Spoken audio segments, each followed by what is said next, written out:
si mama. POV, gising si ka mama. pa ng 8 p.m. to 12 a.m. Hoy! Hoy! Naglalaro ka pa din, ha? Hindi na. Wait lang, nakakauwi mo pa lang, ma? Oo, kaganina pa. Tapos, 12, anong oras na? 12 a.m. 12 a.m. na. Kagahapon ko pa ikaw hinihintay. Kagahapon ng 8. Anong oras na 8, ma? Kagahapon ng 8 p.m. Hinintay ko pa ikaw, tapos nakatulog tuloy ako na kagahapon doon sa labas. Ikaw kisi. Ganun ba, ma? Ganun ba? Oo.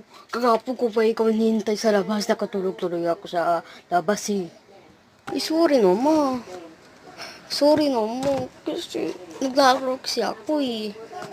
Ganun bala ha? Pag inulit mo pa yan, papaluin ka. Okay? Naintindihan mo?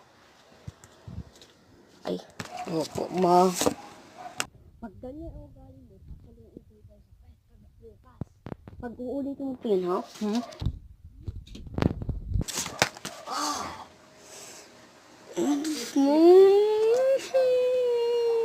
Yan, kasi hindi ka hindi ka natulog kagabi at tapos hindi mo pa binuksan kagahapon yung gate. Tapos na yun, paiyak-iyak ka. Ano yon? Ganyan na ba ang ugali ninyo na yon? Ha? Hindi po.